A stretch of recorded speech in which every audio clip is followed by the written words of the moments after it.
Welcome to this episode of Rush Roundtable, episode number 101.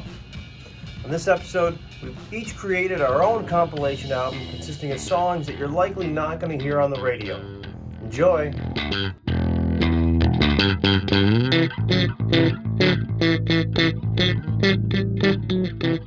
Hello everybody, welcome to this episode of Rush Roundtable. On this episode, each one of us has constructed a hypothetical scenario where we are the producer or the engineer, whatever you want to call it, and we've created our own Rush compilation CD consisting of songs that you likely will never hear on the radio. So sort of deep track type of thing. There's going to be some deep tracks in here. There's going to be some more popular Rush tracks that you're just not going to hear on the radio. And basically the only criteria was you get a maximum of 30 songs. So no more than 30 songs. And what we did was each one of us, or each one of the panelists, worked with myself to also create album art surrounding their compilation album.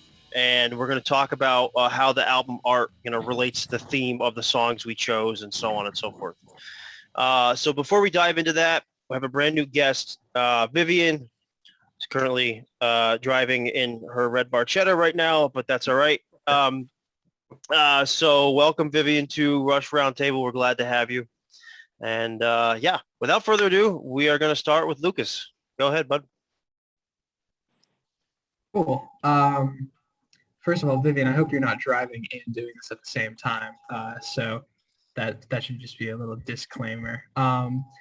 But yeah, so when I decided to do my compilation album, I wanted to do kind of like an epic compilation album, and I'm not using that as an adjective. I'm using that as a noun, because Rush has written like a ton of like epic poems that they have turned into songs, and it was a lot harder than I thought it would be, because there were a lot of epics that were both on the radio and not necessarily on the radio at times. 2112, for example.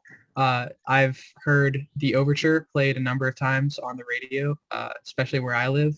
And so I eventually decided, because that was originally going to be in my list, or in my compilation album, but then I decided to take that out.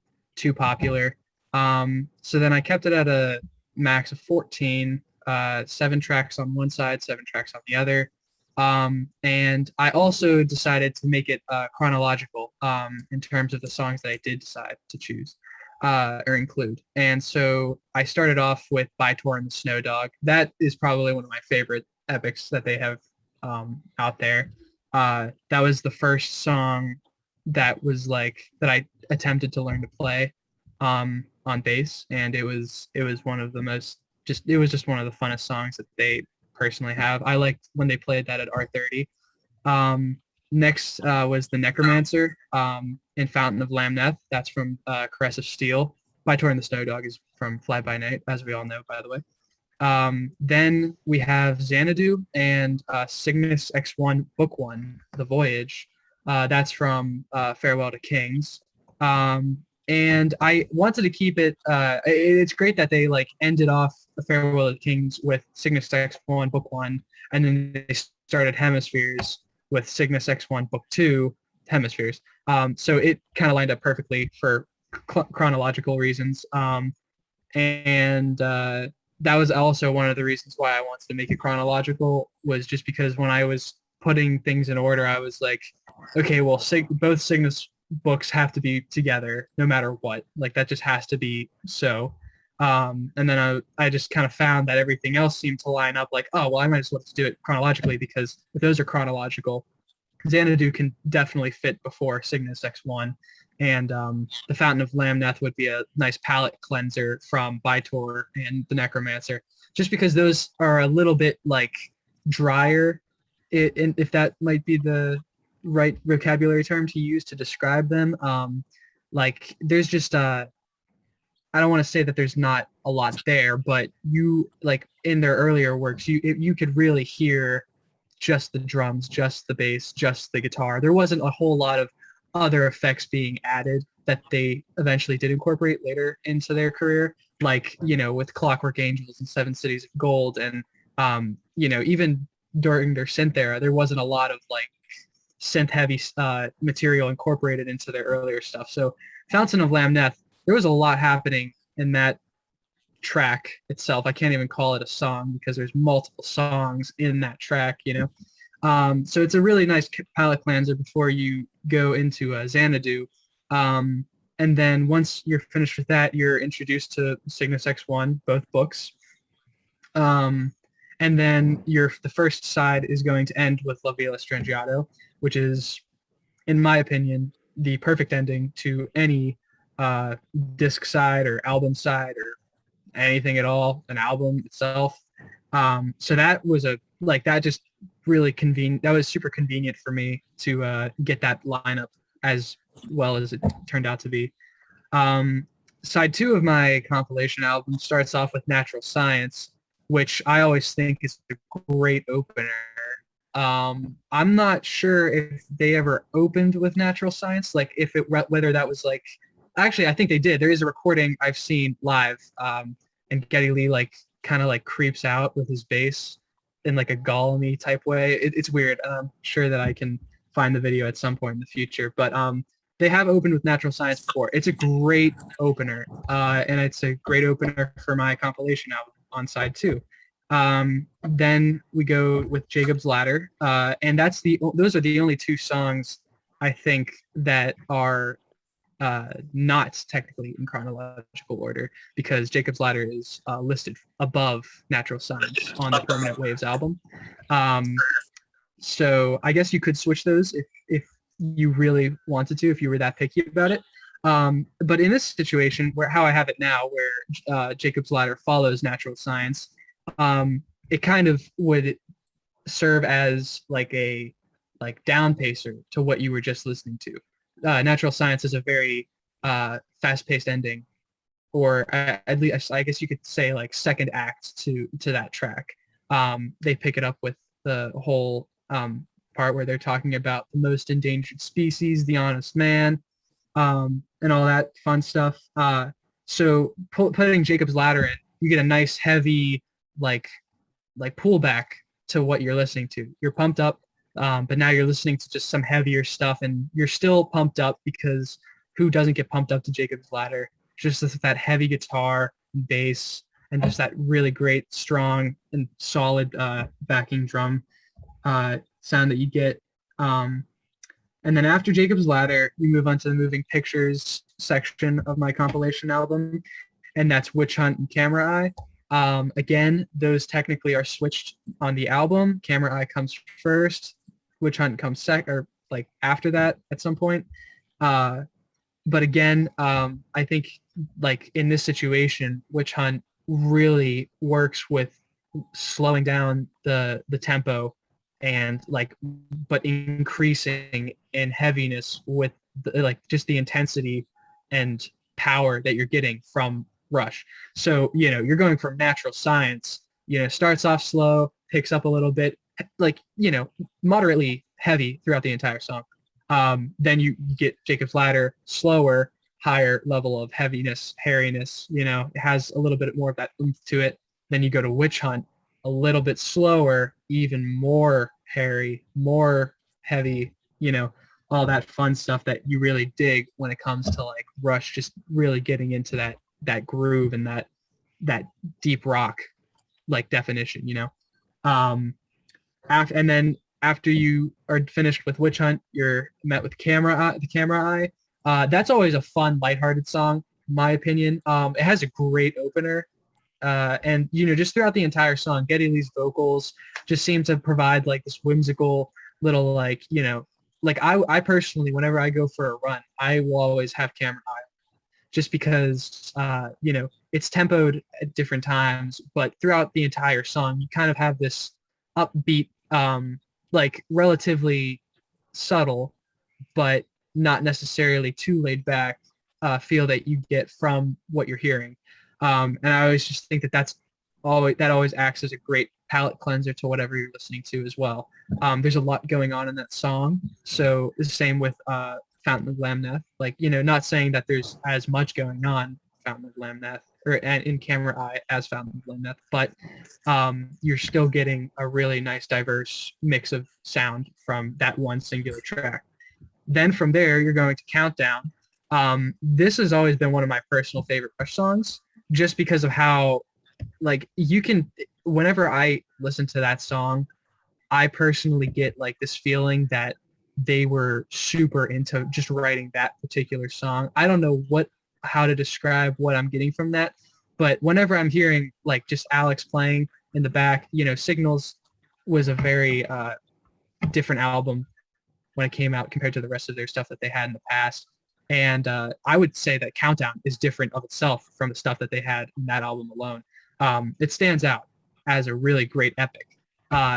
And I see it as that because it's a really nice build-up, as all the other songs are, to the very end of it, where you're waiting for this countdown, and you hear the rockets go off, and you hear that little instrumental section throughout that song.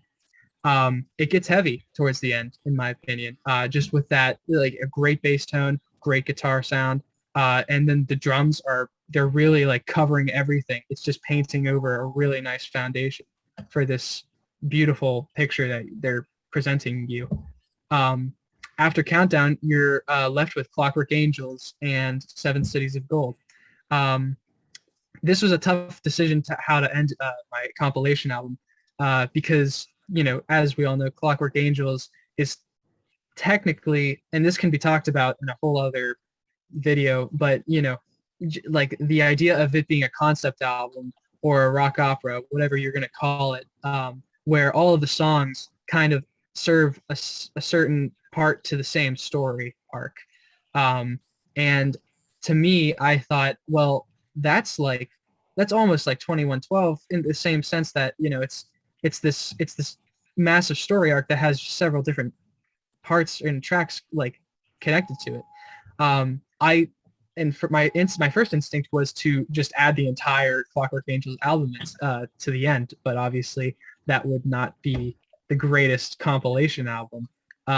So what I decided to do was choose the two songs that really stood out to me as true epics. And when I say epic in this case, I was thinking of what's the most narrative-like songs that I could pick from the album. And to me, that was Clockwork Angels, because it really does paint a beautiful representation of the entire album itself. I think that song alone, if they released that as a single and then like months before they came out with the album, that would be the best preview that you would ever get for an album.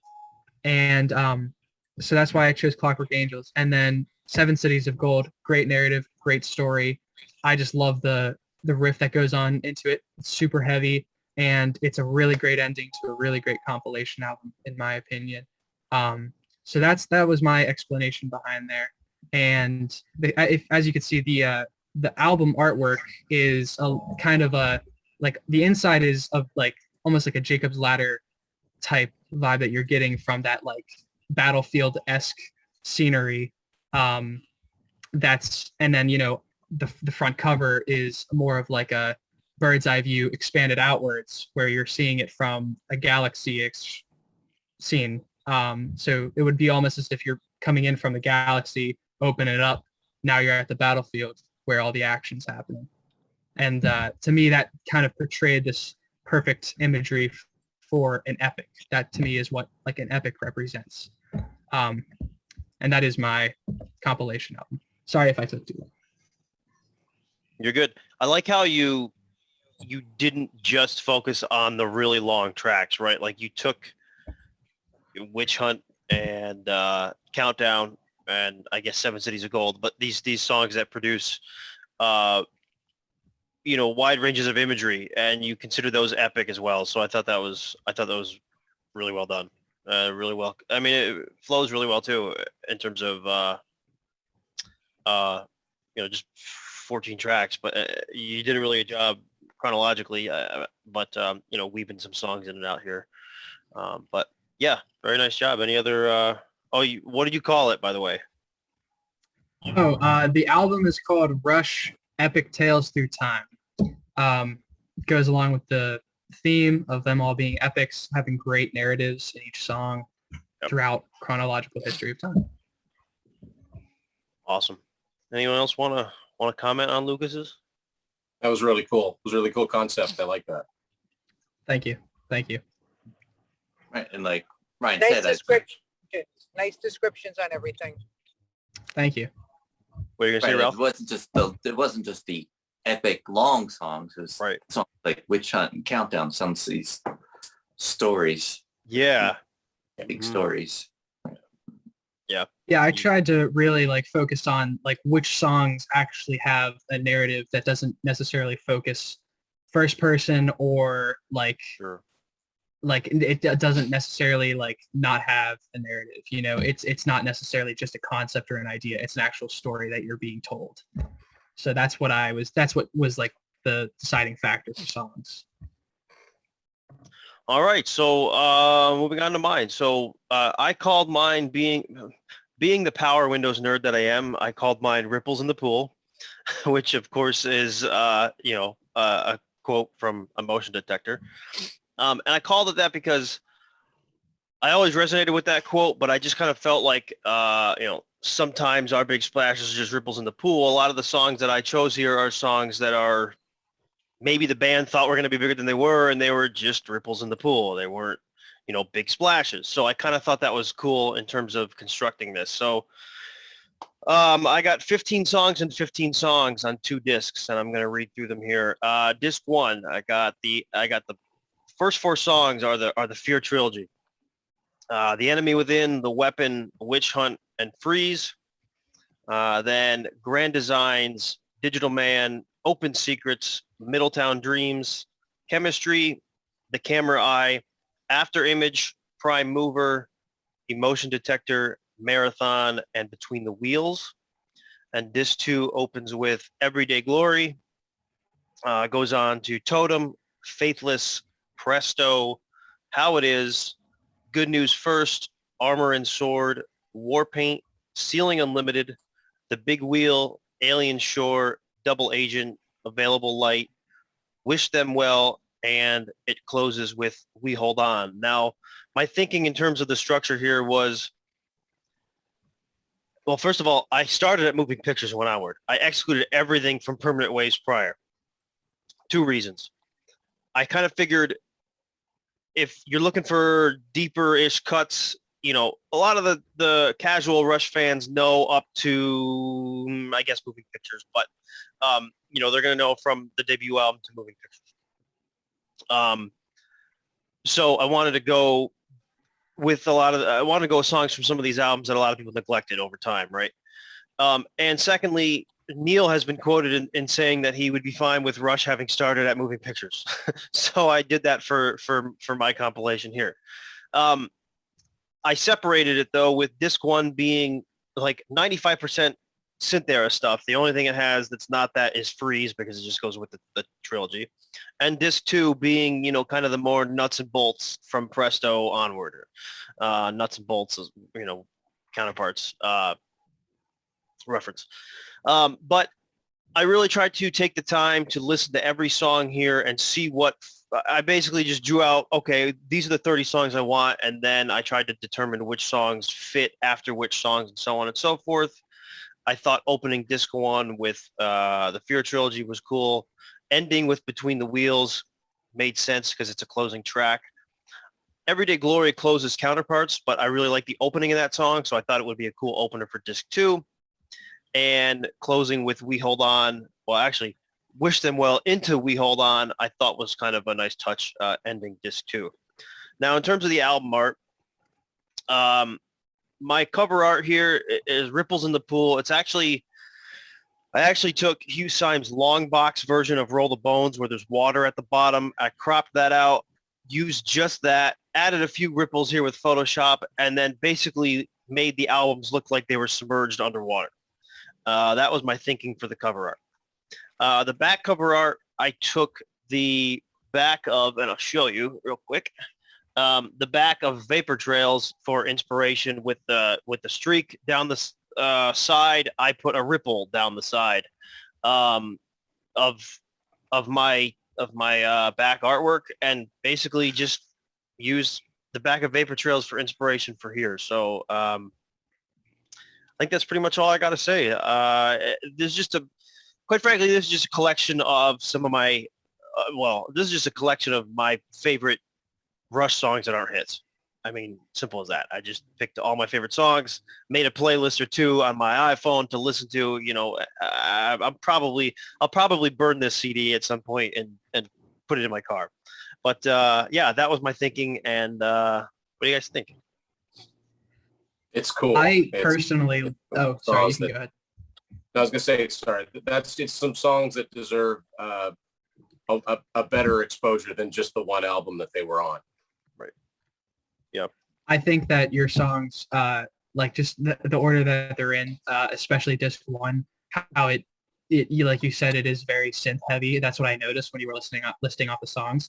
That it, like both sides kind of, if you really think about it, represent like just the kind of big changes that Rush made since Moving Pictures. So they did, after Moving Pictures, they went through this synth heavy phase. And then after that synth heavy phase, they kind of got over that a little bit, or didn't get over it, but they deviated from that a little bit.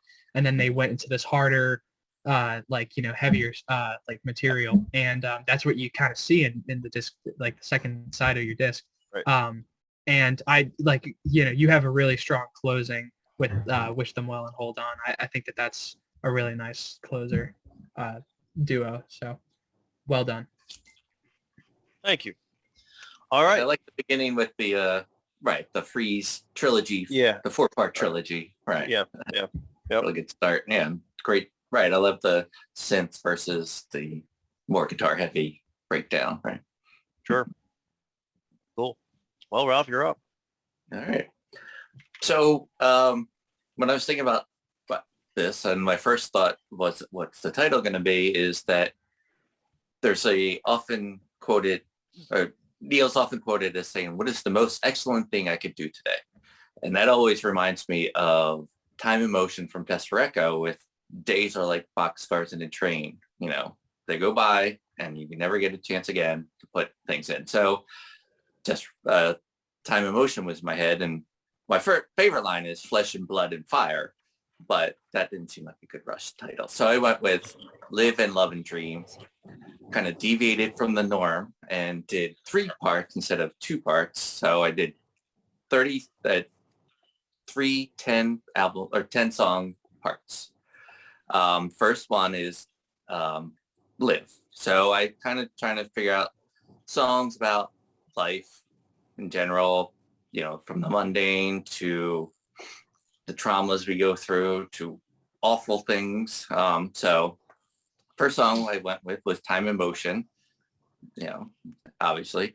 And then Scars, you know, life, like I said, there's moments that echo and resonate back again throughout our lives, good and bad. Marathon, you know, obviously life, you know, you got to keep it, you know, go the distance and keep going no matter what happens.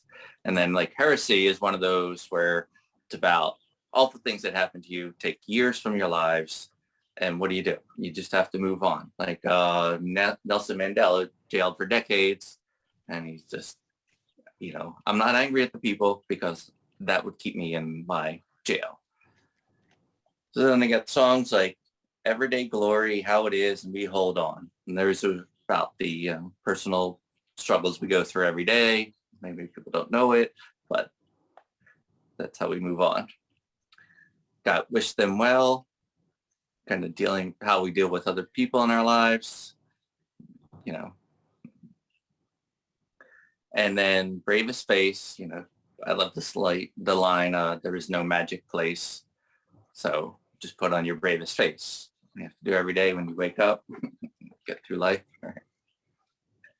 And then I ended that set with The Garden. You know, I thought that was the best song and the last song I Rush on a Rush album, and it's a beautiful and, you know, captures of what a life meant as a guy looking back on everything that's happened to him.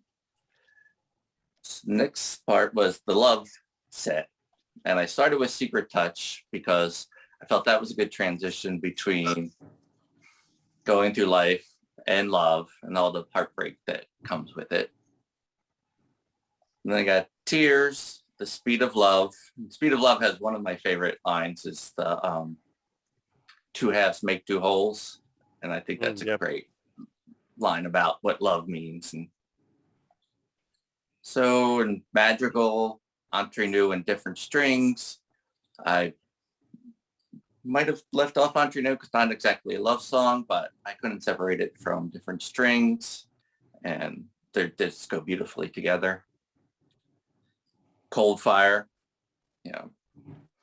that's, I guess, a song about when love goes wrong or dampens out. And then I went back to Here Again to bring in a original Rush song from the first album. It's exactly a love song, but I think it has a great feel to it, the blues, and Alex does a great solo on it. And then Ghost of a Chance, the random stuff of Roll the Bones for about, how we can meet each other and live on. And then I ended that with Emotion Detector. I think that's a great song. I wish that's one that they had played live, and I love Power Windows, and that's one I missed. I wish I would have seen. So for the third set, I did Dreams, Live and Love and Dream. And so I was thinking about dreams as hope that we have and also illusions that we do together. I suggested hope as the instrumental, maybe a little, I don't know if you start a CD with an instrumental, then Middletown Dreams and War Paint. That's going to the illusions that we present to each other. Best I Can, Getty dreaming of being a rock star and finally making it. About Half the World. Again, this is us thinking that the other half is always better than we are. Chain Lightning, Mission, Resist, Hand Over Fist, and then Losing It at the end. And it's kind of a side song to end on, but I thought it was just apropos for people who've dreamed and lived it and then kind of went away for them. For the album cover, it's a heart that's on fire. Like I said, that Live, Love, and Dream, the heart represents love. I think the fire really represents living and dreaming. So, and it's red, and it's my favorite color, so I think it looks really good. That's actually that's actually taken from Closer to the Heart's song, Right. Image from the 40th anniversary of Feral the Kings. Yeah. Your back cover is the Time in Motion too. That's Days Connecting Like Boxcars in a Train, which is pretty sweet. Ralph, this is fantastic. You did a really solid job of that. I feel like this is something that the band could totally put out. Like just you've got 10 songs about living, 10 songs about loving, and 10 songs about dreaming. This is really well done. You really hit the nail right on the head with this one, I think. And I think it was unique starting disc 3 with Hope. But that kind of reminds me of how in the CD of A Show of Hands, it started with a song called just Intro. Like literally It's just intro. And that's kind of what Hope reminds me of here. Or it kind of reminds me of, you got like this acoustic guitar part in Hope, right? And then it leads into Middletown Dreams, how you have here. It kind of reminds me of how BU2B started when it was a single. It started with, before it was actually put on Clover Angels, it started with a little kind of instrumental part. So it kind of reminded me of that for some reason. But yeah, you did a really good job. This is really good. I think my favorite thing about that is that each part or act of songs that you decided to choose, like each song that you chose, has a really deep meaning. And if not deep meaning to the song overall, it has this really deep lyrics.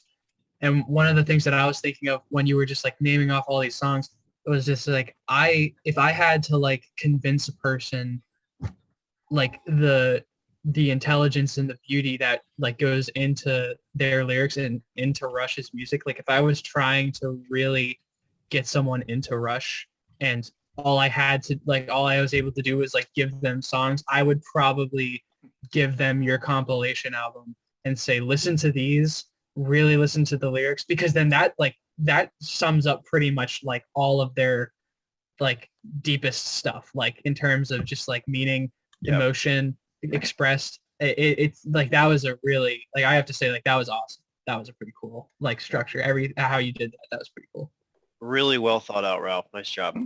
Thanks. All right. And All right. But the thought was that this is a CD for people who don't like Rush. So right. Yeah, there you go. Cool. All right, Tim. Let's see what you got. Really cool concepts everybody's come up with and stuff that I never would have thought of, which is the awesome thing about doing this. So I called mine an endless universe. I did that just for Ryan. Power windows back. But I also backed myself into a corner to like, well, that means I got to put territories on here. So what I did was everything that's on these two discs exists, but most of them don't exist in readily available form. And so there are some well-known songs, but they're not in forms that are, again, readily available. And I'll get to that in a little bit. I also did it as if there was just a standard 15-track edition that people could buy. But if they wanted to pay a little extra and get a 2-disc version, the disc 2 has the really deep stuff, the really rare stuff on it. And knowing most Rush fans, they're going to pay for the 2-disc version. I know I would. So I started disc 1 and 2 off with the 2010 Record Store Day single versions of Caravan and BU2B, which, as Ryan just mentioned, are slightly different mixes. There's parts in it that didn't make it to the finished Clockwork Angels album. So I thought that would be a good way to start this disc off with. And then I basically went down in order. So then I put The Larger Bowl, Peaceable Kingdom, Freeze, The Enemy Within, Witch Hunt. Now, I know what I just did was the Fear trilogy. I went 4, 1, 2, 3, but I had to do it in reverse chronological order as the albums. I just couldn't go from, I couldn't go from Peaceable Kingdom. I couldn't go from 2002 down to 1984, 82, 81, 2002 again, 80. I just couldn't do it. So sorry. So I did want to have the Fear 4-part trilogy together one way or another. So after that, Different Strings, Circumstances, Madrigal, The Twilight Zone, then Working Man, but Working Man Vault Edition, the one that came out with a Rock Band or Guitar Hero. I can't remember which video game it was, with the alternate guitar solo. I thought it would be cool to have that on a disc. And then as I opened disc 1 with Rush's 2010 single, I thought I would close disc 1 with their very, very first single, that being Not Fade Away, and the B-side, a Lee Lifeson original called You Can't Fight It, which that single is crazy rare and crazy expensive. And it's never been on cassette, it's never been on disc, it's never been released digitally. I'd really like to have both of those songs. I was hoping they would put that out when they put out the 40th anniversary of the first album. They didn't. But anyway, that's why I'm putting it on mine. So now we move over to disc 2, and disc 2 is where we really get deep. Start off with 3 songs that Rush did live but never did studio albums, studio versions of, and clean it up in the studio as best you can for Bad Boy, Fancy Dancer, and Garden Road. After that, just a strictly audio track of the version of Best I Can that we've all seen with John Rutsey at that high school or wherever the guys did that in 1974. Then the single edit of Return of the Prince, which was the single that they released from Caress of Steel, which is really strange because it's only about 1.5 minutes long and it's really just one verse and there's no chorus and then a guitar solo. So I think it would be funny to have the single edit in digital or CD form. Then their collaboration with Max Webster on the song Battle Scar from the Universal Juveniles album. It's a fantastic, heavy, solid song. It's all of Max Webster playing with all of Rush. Geddy sings, he just kicks so much butt on that song singing it. I just love the song. Limelight, a audio version finally from the Exit Stage Left home video. Vital Signs, which was a live version that was the B-side of the New World Man single and was also recorded. It could have been on Exit Stage Left. It was recorded at one of those shows, but never made it a Rush album. Then, of course, we have to put Geddy's foray into comedy with Take Off with Bob and Doug McKenzie, because that was a big hit single. And in some corners of the world, he even says this, people know him as the guy that sang on Take Off, nothing to do with Rush. So I thought that would be funny to put on there. The single edit to Big Money, which is sort of like the video edit. It's just compressed a little bit more. The song that gave the album its title, Territories, the live version that's on the Show of Hands video but didn't make it to the album. Put an audio version of that on here. And Brian, this is where I wish that I'd put something else on here. Nothing wrong with Lock and Key. I wanted to put Lock and Key from A Show of Hands on here. But if I could, I'd like to take that out and put in the track called Pieces of Eight, which is the one that Neil did for the Modern Drummer magazine that was available as like one of those floppy records. And if you listen to that, and I found this out because I'd never actually heard it before. I found this out from our friends Jerry and Steve at the Rushcast. When you hear Neil's drum solo on A Show of Hands, and he goes to those samples where it goes, that's part of Pieces of Eight. And that would lead very, very nicely into the next two tracks. So that's Neil on his own. The next track is Promise from the Victor album, from Alex's solo project. That was I don't know if it was a single, but it was a video. It was the one video I saw from that. And then a song from Geddy's My Favorite Headache, Home on the Strange. And we'll end it all off with a live acoustic version of Resist. Pick the version, doesn't matter, they're all wonderful. And I didn't realize until I'd almost had this thing completely assembled that I started at the end, worked my way down to the beginning, and then with this too, I started at the beginning and worked to the end. I didn't mean that. And the cover art, because it is referencing Territories from Power Windows, Ryan found a cool shot of the band on stage from that era. And the back cover is just, it's a cool shot of the CN Tower, major landmark in Toronto, with song titles on each side and just, you know, the city buildings underneath of it. And that's something that I would really like to see them kind of clean up the vaults and give us some of the stuff that's out there that just doesn't, it's never been presented this way. For your cover art, Tim, I kind of took some All the World's a Stage inspiration too, with the gradient from top to bottom, the middle shot, and yeah, that's kind of what I was thinking with that. But yeah, really good job, Tim. Awesome, really well constructed. Yeah, I'd buy that. Right, for all the things that we don't have on. Yeah, board it, right? Right. I remember that I had the Pieces of Eight floppy vinyl thing too. I don't know if I still have it. I doubt it, but yeah, that was great.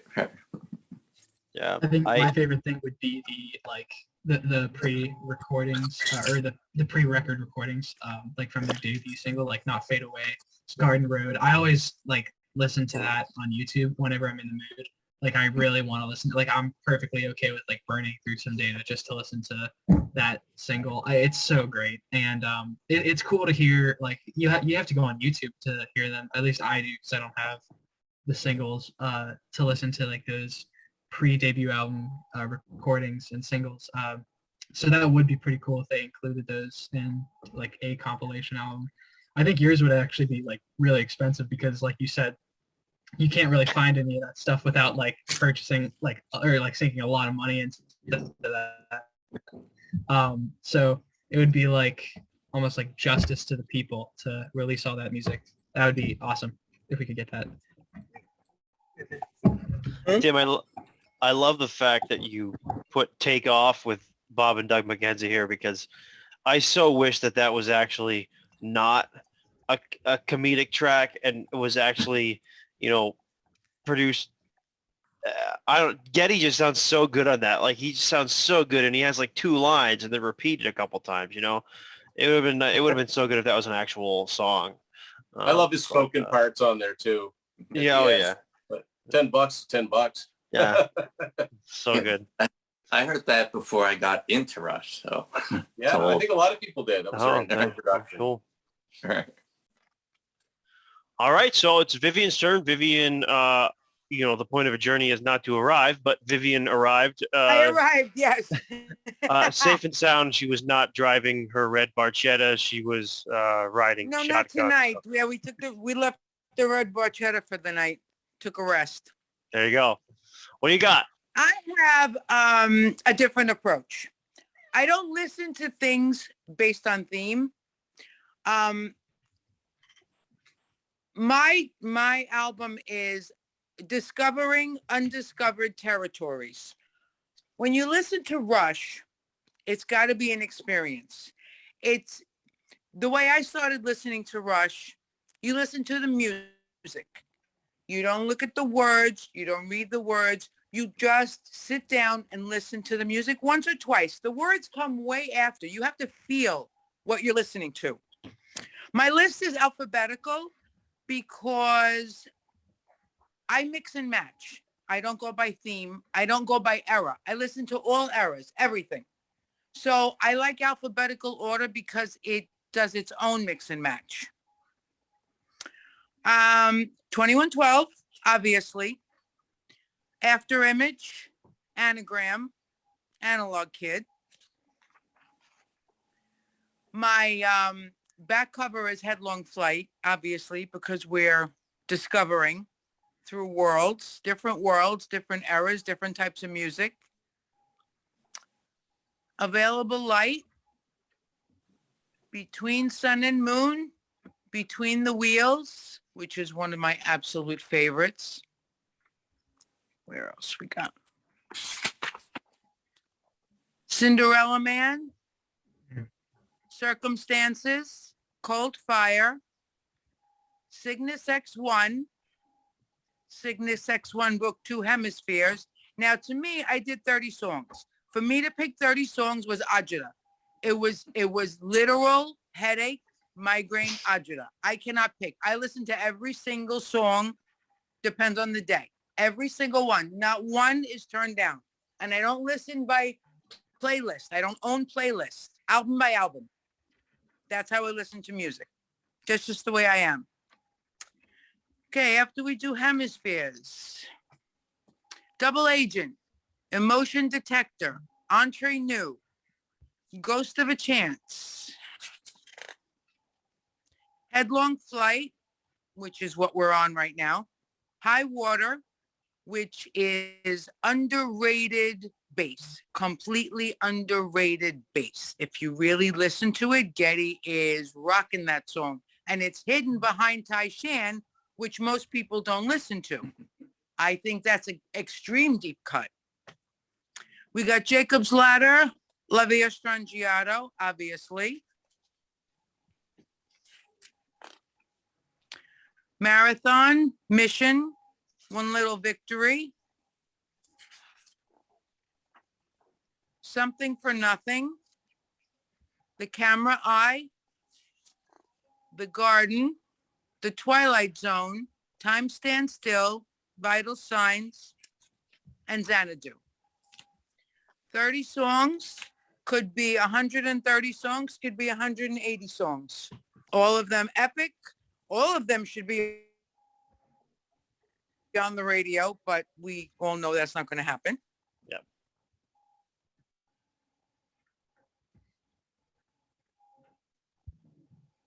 Uh-oh.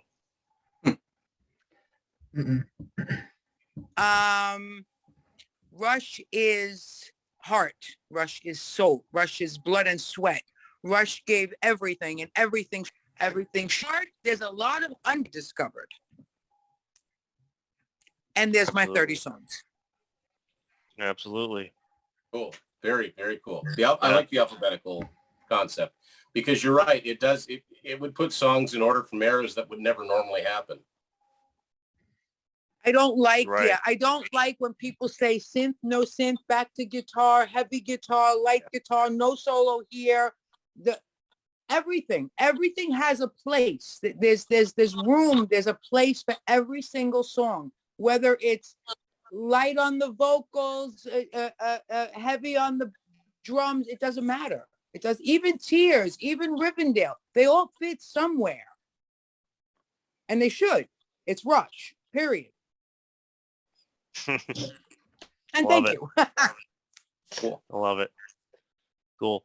All right, we can wrap there. Yeah, those watching, if you want to take on the daunting task of creating or engineering your own hypothetical CD and leave it in the comments, we would be more than happy to continue the discussion there. Again, CD, we each created CDs, compilation CDs where, they're just songs that you likely will not hear on the radio. So a compilation of Rush CD compilation of songs that are not radio hits. Thank you all for joining. Thanks, Vivian, for coming on your first roundtable. And everybody, Thank you very much for having me. we will. And No thanks, problem. everybody. Nice to meet you, everybody. All righty. Yes, nice to meet you guys. Take care. You too, Ryan. Have a good night. Bye.